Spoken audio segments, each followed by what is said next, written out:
Today is a very special day, so thank you so much for joining me. My brand new YouTube channel has finally dropped, a long time coming. My name is Sammy Yahood, and let's get straight into my first video. Welcome everyone once again to what I see is the end of the beginning for Sammy Yahood.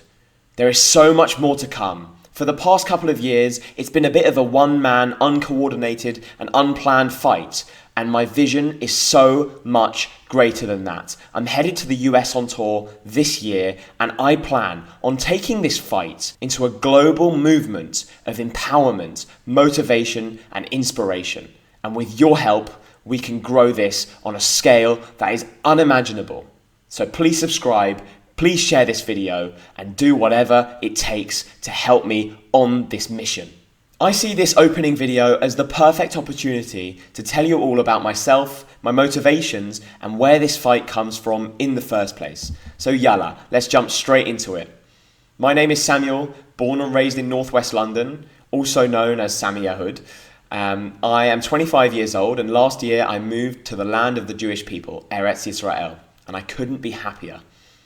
I grew up in northwest London in a very coddled and comfortable Jewish community. I went to Jewish schools up until the age of 16, and because I was so coddled by this community, I don't think I placed much importance in my Jewish identity, Israel, or anything surrounding the topic. So when I left and had the rude awakening of being some tiny little Jewish kid surrounded by people in a public school, I went back to learning self-defense pretty quickly. I started placing a huge amount of importance in my Jewish identity and started very quickly learning about what that meant to me.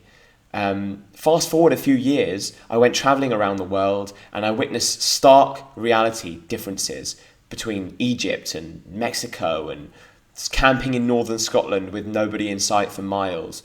And I really gained perspective on what life is all about and how precious our societies and our abundance and our freedom is in the West. Despite growing up surrounded by relative privilege, I never had anything too easy, and I'm very grateful to my parents for that.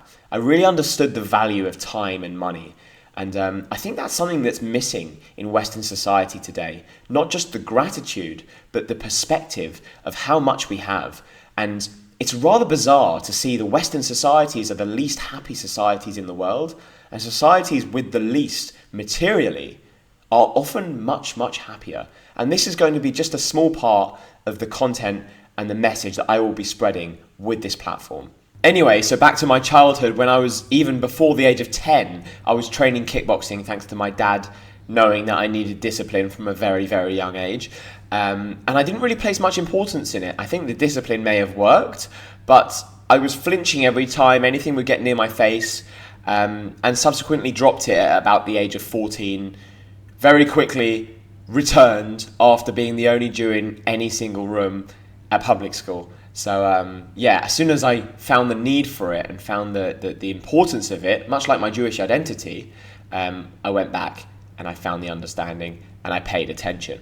I then subsequently took up Krav Maga, Jiu-Jitsu, even Capoeira. Leading up to October the 7th, I was volunteering, doing a lot of security and a lot of teaching Krav Maga to the Jewish community in London.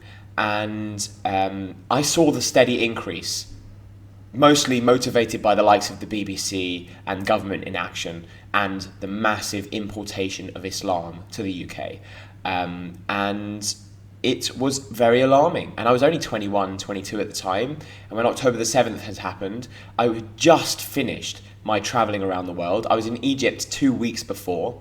And on that morning, and actually the following Monday, 2 days later, I went to the office. I was working my corporate job. I was working as a construction consultant manager.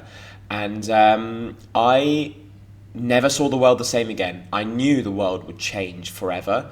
And it was a conservative environment, my office, my workspace, and it felt like people were walking on eggshells around me. No one had the guts to say anything to me. Knowing I'd been to Israel multiple times that year, knowing I have family there, etc. It's just shameful. And the rest really is history from there. I felt that the volunteering, teaching self-defense and doing security was not enough. I felt I had to use my voice because I'm not afraid to. So I started to. I went to protests thinking I could change people's minds. I was wearing a keffiyeh, going undercover. It was naive of me to think that I could change people's minds by having a discourse at an anti-Israel jihadi march. But I did anyway. But very soon after the fact, after my first video went out and the feedback came rolling in, I realized that's not going to come from my videos or my content at all. What is going to come is the same thing as teaching self-defense: empowerment, motivation, and strength. Jews living vicariously and people who love free society seeing my videos and thinking, wow, we're not afraid of these people, we can confront these people. No.